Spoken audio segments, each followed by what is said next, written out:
Welcome to Auntie K's, your favorite radical queer indigenous auntie, bringing you tarot every day.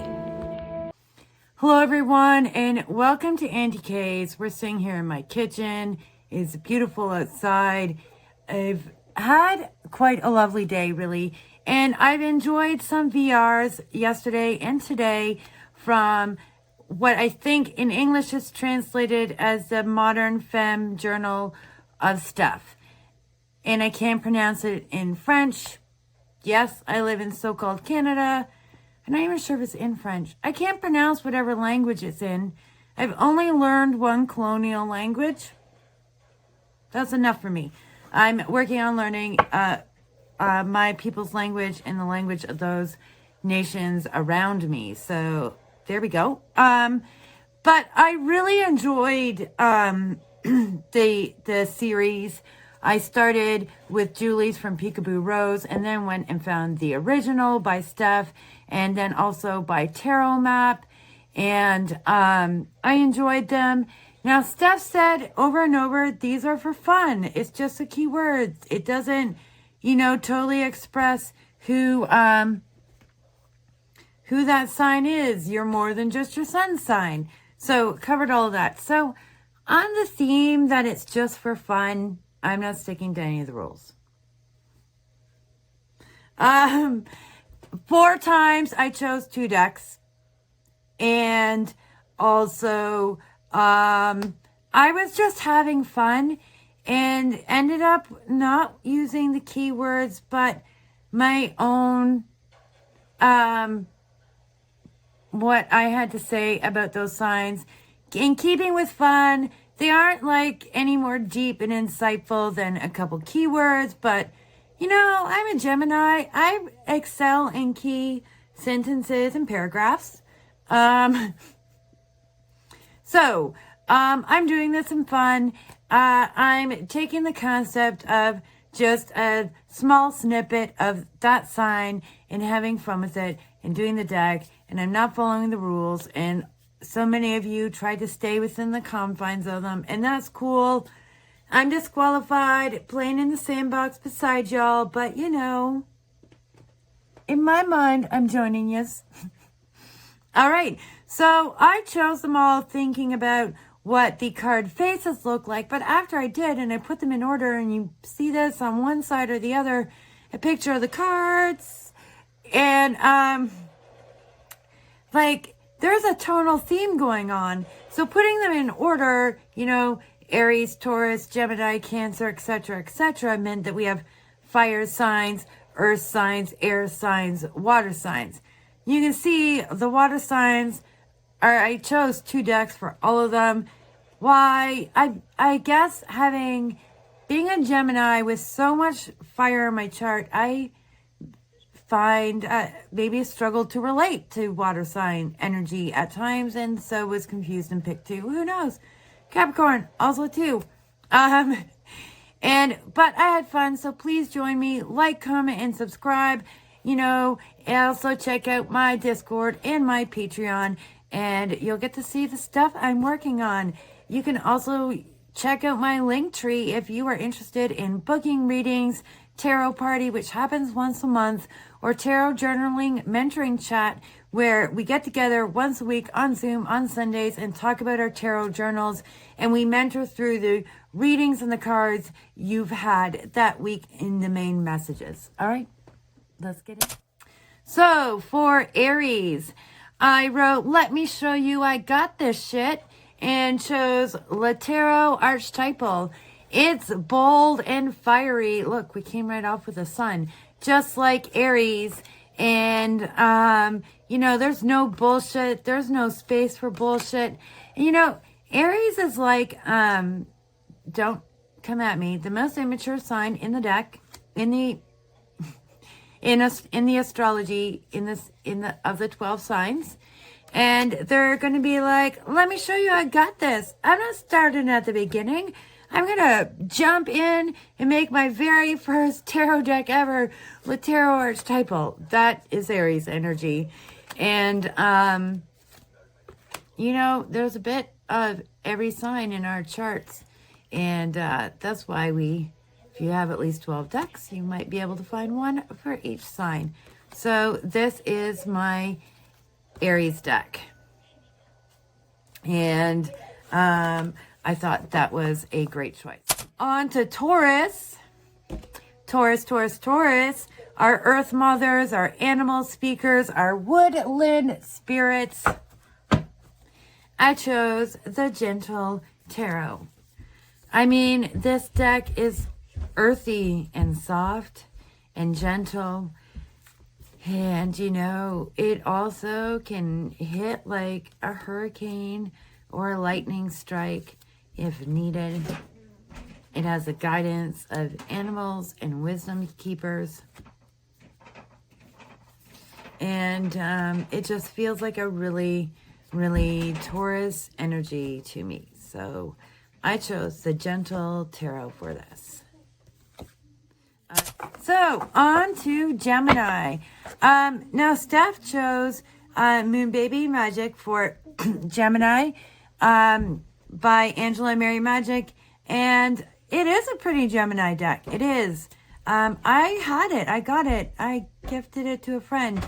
My Gemini, and I am a Gemini sun. My Gemini sun and Mercury are in what?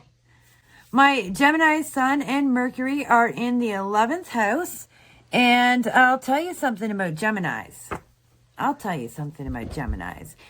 Every Gemini has something stupidly cute, either hidden in their closet or on 16 different t-shirts or on their nails once a month. You know, we love cute, either secretly or up front, and we love rainbows, and I chose the Little Buddha Tarot for Gemini. I love this deck. I adore it. I did consider choosing mine for this, but in the end, I was like, you know, I think, you know, we each have slightly different Gemini aesthetics. I think we all have slightly, it's all upside down because it's a Gemini deck, so it doesn't know if it wants to be this right way up or down ways up. Like, it doesn't know. You know, there's different styles of rainbow puke for Geminis, but I thought this was an overall good aesthetic for a Gemini. And so that's my Gemini pick. Yeah, we secretly or boldly have a little bit or a lot of rainbow puke that we love and adore. And everyone thinks we're harsh, but we have a sweet side. We're actually great people. Geminis don't get enough credit. So let's move on to Cancer. All right. So for Cancer, I wrote, break it to me gentle with nice faces I can cry to. The light seers. Oh, there's some nice faces for you. How's that?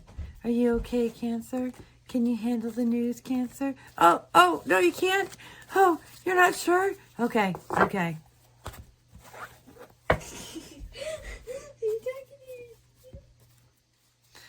Messages from your higher self. Is this better, dear Cancers? Yes? Oh, this is going to break it to you softly. Help you. Sorry, I showed that one to y'all backwards. Help you all be able to take the news in, do something productive. You're all going to be okay now. Yes, that's my Cancer deck. And then we're going to move on to Leo. So for Leo, I was like, to me, Leo, if Leo's any gender in my mind, a Leo is a two-spirit person, and they're just like, you know, fairly femme two-spirit person, like saying like, men, it's time to shut up, listen, and follow now. And that's the Magna Tarot.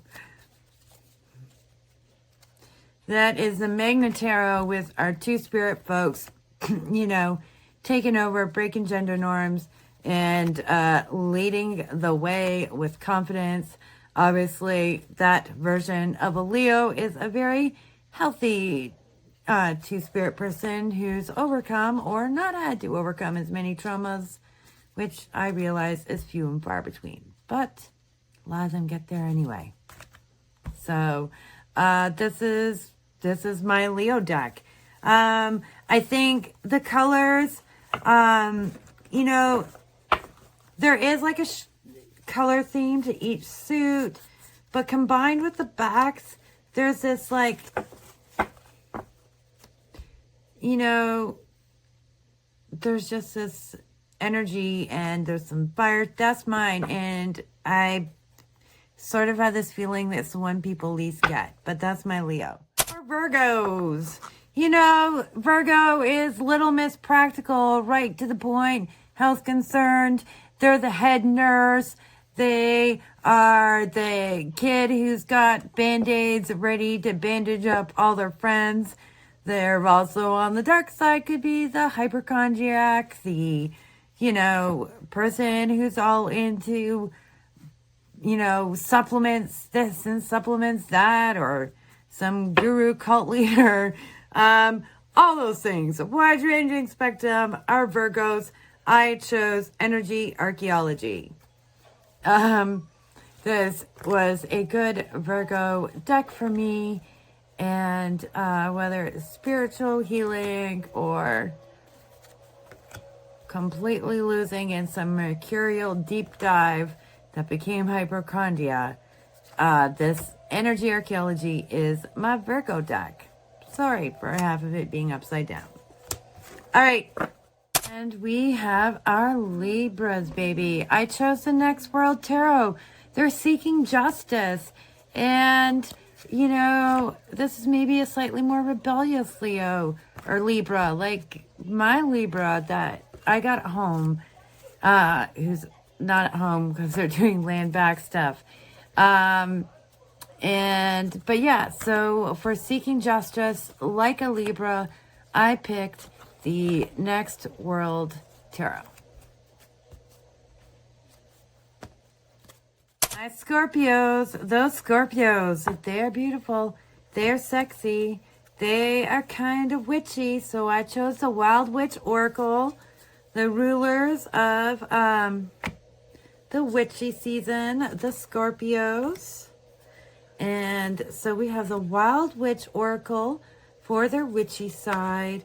And then for their darker, this is gonna hurt side, I chose the Oracles of Colonization from, which is part of the Land Back Tarot.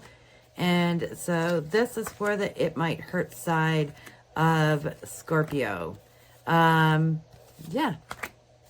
And that's my Scorpio choices. I told you those water signs have me a little confounded, and I picked two for each of them. For Sagittarius, you know, Sagittarius are the philosophers. They're seeking that higher knowledge, those higher beings. They are deep diving. They're going on another plane. And so I picked Desert Illuminations for our Sagittariuses. And, you know, definitely the Pence as the aliens and peyote suit. Definitely 100% was why I chose this for our Saggy friends. I have a stellium in the ninth house, so I consider myself to have a lot of Sag personality. But this is my Sagittarius deck out there seeking that higher knowledge. And remember that thought, because we're going to come back to it. For Capricorns, you know, I have this Fortune Cookie Oracle by Sharina Starr. And it's, you know, they've got little words like this: love life, reinvent yourself, reflections. They're very Capricorn, in my opinion. They say things like opportunities, a stranger is about to change your life, exciting times and plenty of action, plus a special family reunion looks likely. And, you know, alongside that, if anybody was going to create zombies for the purpose of profit via Resident Evil style, it would be Capricorn. So we have the Zombie Oracle by Orsi. And to me, if anybody's going to bring this world zombies, it's going to be those Capricorns. Yes, yes. I believe the head of the thing in Resident Evil, I forget it. I know. Come at me. Whatever. I'm old. I forget now. It's been a long time. Yeah, Capricorn. Capricorn. That wasn't my intent. I didn't consider all the consequences. And while Sagittarius is out there seeking higher beings, Aquarius stands up and answers, I am the higher being. And so Dream Vision Tarot is my Aquarian deck. You know, like I initially thought I was going to probably choose Lambeck Tarot or Next World Tarot for Aquarius, classic, they're the rebel, but, you know, they're also cool, calm, collected, intellectual, somewhat slightly judgmental. They are the higher being that is bringing you these messages. And we are going to wrap it up with Pisces. Again, a double hit. And so for Pisces, you know, there are healers and are medicine people. And if you're from a culture that isn't indigenous to North America, like I am, you might say a shaman. I'm just making it clear, because everyone thinks shaman and pictures a bunch of natives in headdresses from the plains. We don't call ourselves shamans. But for those healers and of the world, for Pisces, I picked the Morning Calm Oracle. And isn't it just so watery and beautiful and deep and healing? And it's so Pisces. It's so Pisces. You know, when we see Pisces at their best. I love this card. I can't. I love this card.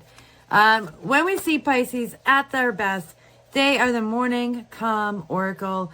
And at their darker side, at their worst, at their hurt, they are the Shadow Oracle by Intuitive Tasha. Pisces. Pisces. Pisces, at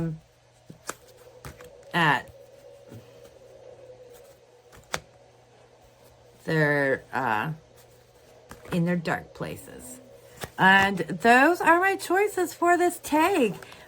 One deck per sign. And I've really enjoyed it. And I look forward to finding other tags out there on YouTube in the coming weeks.